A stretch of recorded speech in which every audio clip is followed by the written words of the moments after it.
期呢是2024年4月4号，东京终于开花了。那今年的樱花呢比较异常的是，比往年晚了大概5到10天左右才开花，所以我想很可惜，应该很多人特地想要来赏花，结果还没开。那到了4月初呢，终于东京开始慢慢的满开了。那我想大家应该会想说，可是我还是有在网络上看到很多樱花的照片啊，是为什么呢？这边跟大家分享一个小小的知识，其实呢，樱花有很多种品种。那像是最早开的是热海那边的热海樱，大约在1月初、2月的时候就会慢慢开始开花了。不同的樱花品种呢，开花日期也不太一样，那颜色上也不太一样。但是被日本定为国定开花标准的呢，其实是我身后的这一种比较偏粉白色的染井吉野樱。那为什么吉野樱会被选为国定的樱花开花标准呢？其实是因为吉野樱这个品种，它没有办法透过种子来培育，只能用嫁接的方式来培育新的樱花。这样子的方式让它们所有的基因体都会是一样的，因此在不同的地方，只要是相同气候，它就会同时开花。所以染井吉野樱才被日本选为国定的开花标准。另外也跟大家分享，在东京的靖国神社呢，有一个被称为标本木的一个主要的樱花。那这个标本木呢，开花了5朵以上之后，才会被国家认定是今年的花季正式到来了。那今天很幸运，总算让我们遇到一个接近满开又没有下雨的日子。所以呢，今天就马上来帮大家报道一下东京吉野樱迟来的开花盛况。那我们就赶快出发。喜欢日本旅游、爱吃日本美食、想看观光列车与四季美景，快订阅我们！记得开小铃铛，接收所有通知，才不会错过新影片。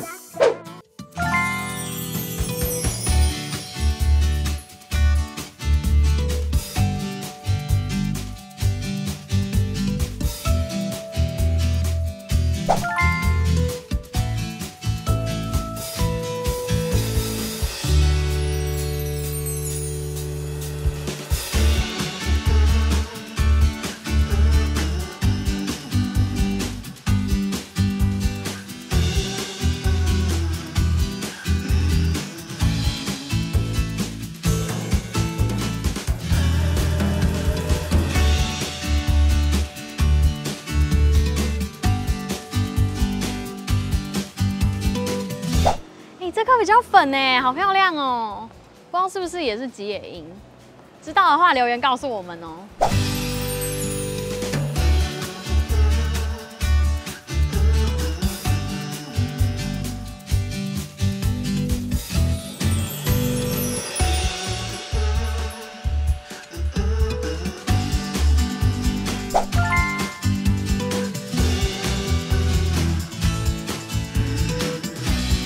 我们现在来到这边呢，就是中野车站附近的中野通。那它的交通位置其实就是搭乘到JR中野站，从中野站的北口出来，在商店街的旁边那一条，沿着中野通直直走，就可以看到这个樱花大道。那一路往新井药师站的这个方向走呢，就可以到我现在在的这个天桥这边。这边也是近年来非常知名的一个拍照景点之一，因为刚好有西武新宿线会从这边的路面经过，所以呢就可以同时拍到樱花隧道还有电车的画面，超级漂亮的。在中野通这边的樱花呢，总共有染井吉野樱、山樱还有公主雅樱3个品种，而且据官方统计，总共多达300多棵，所以这边的樱花隧道真的超级壮观的，绵延不绝，很长一条路上满满的都是樱花，很推荐大家如果有来中野这边的话，可以来这里赏樱。另外就是中野这边的商店街也很好逛，附近也有很多知名的美食店家。那之前我们也有帮大家拍过中野商店街的影片，大家如果有兴趣的话，可以回去复习。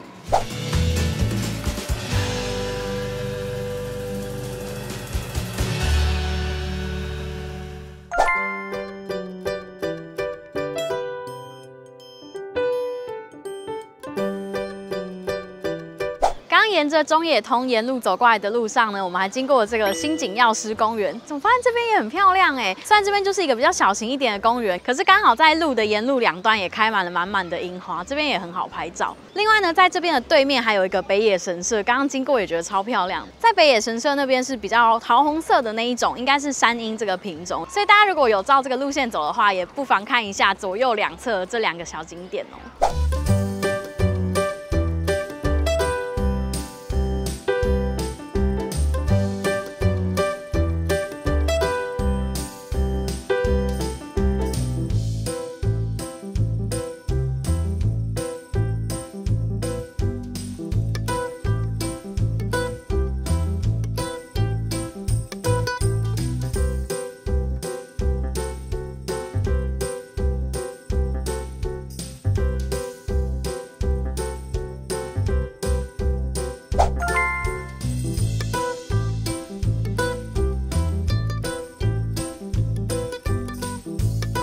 在我们来到东京的樱花一级战区目黑川，目黑川这边真的超级漂亮，可以看到河道两边满满的都是樱花，但这边真的超多人的，因为我们刚刚一到中目黑站啊，一出站就看到有站员在交通管制。在中目黑这边呢，每年3月到4月之间都会举办中目黑樱花季，那就是晚上会有夜间的点灯啊，还有会有一些小吃的摊贩等等的，所以大家来到这边就可以好好的享受整个赏樱的气氛。但是比较可惜的是，2024年今年的点灯只到3月底，但今年呢其实是到4月才开始开花的，所以就没有办法拍到夜樱这个部分，比较可惜一点。另外就是在目黑川这边，因为人潮真的非常多的关系，所以也要请大家要记得遵守赏花的礼仪哦，像是不要在路上大声喧哗啊，然后不要在路上边走边吃、边走边喝等等的。在最经典的桥上拍照点呢，也要注意不要逗留太久，这样才能够把好的位置让给别人，也才不会造成人潮太拥挤。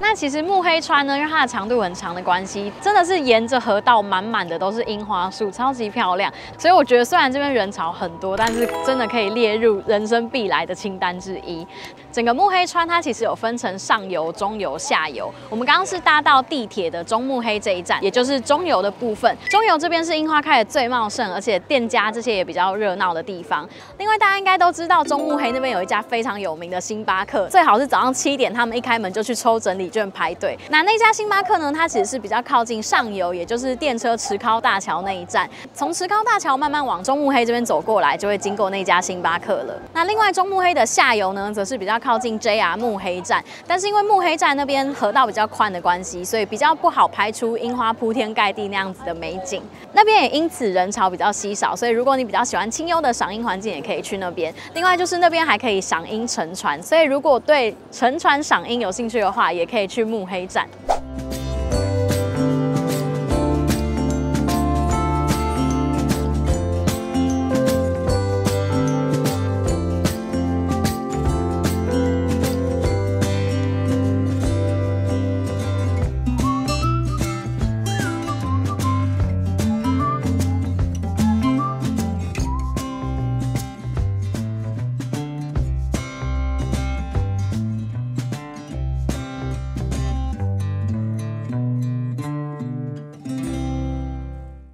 订阅我们的频道，开启小铃铛，就能接受最新的日本旅游影片通知哦。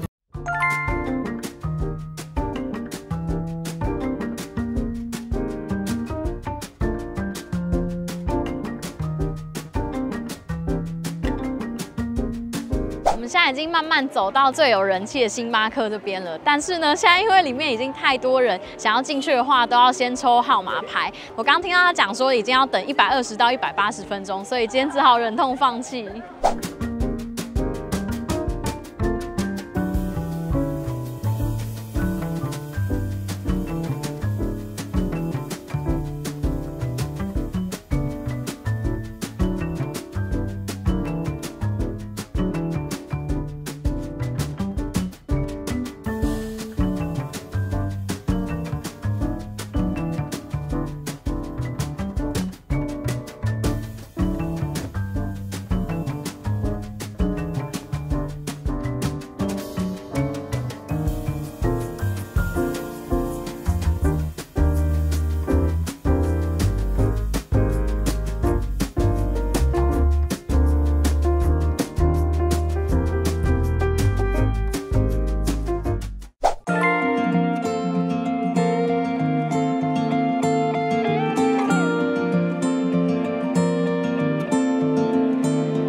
我现在来到这边呢，是涩谷的樱之丘樱坂。这景点也非常漂亮，是最近很有人气的赏樱景点之一。而且它的交通位置其实很方便哦，它就在 JR 涩谷站西口出来。那这边有一栋新设施叫做 Shibuya Sakura Stage， 旁边就是我现在身后的这个超漂亮的樱坂了。这边的樱坂呢，因为它是一个大约150公尺的上坡坡道，两侧种满樱花树，所以可以看到 S 型的这个弯路上去，有超漂亮的樱花美景。我觉得这边真的是很好拍照。另外还有就是这边有一个天桥，所以你也可以登上这个天桥，从高处由上往下拍，也可以拍到很棒的樱花美景。这个鹰坂到了晚上还会有樱花点灯秀，所以大家也可以逛完涩谷之后，晚上再来这边欣赏夜樱。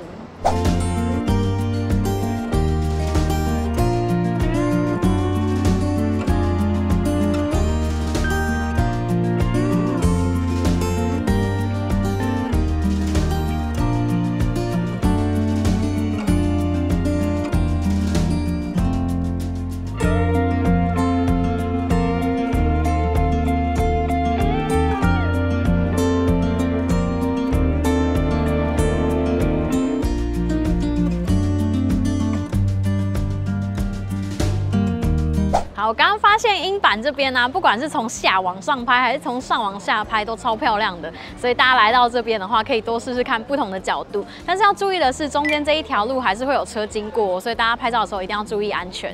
那今天帮大家快速带过了几个东京樱花盛开的景点，希望大家会喜欢。我想今年应该有蛮多朋友特地来东京赏樱，结果不小心扑空了。那也希望你们透过这支影片，可以好好的感受一下今年这个晚开的东京樱花的氛围。你喜欢买日本药妆或电器吗？那一定要用我们的优惠券，不管是松本清、Big Camera、藤井和德、多进屋，超多优惠券，让你免税又能再打折。现在就赶快到乐吃购日本下载吧！那喜欢这支影片的话呢，记得帮我按赞、订阅、分享、开启小铃铛，才能在第一时间接收到我们的影片资讯。另外，如果喜欢我们分享的旅游资讯的话，也可以按下超级感谢贴纸，或是留下超级留言给我们，小额赞助我们，支持我们做出更多更棒的日本旅游影片哦。那我们就下次再见，拜拜。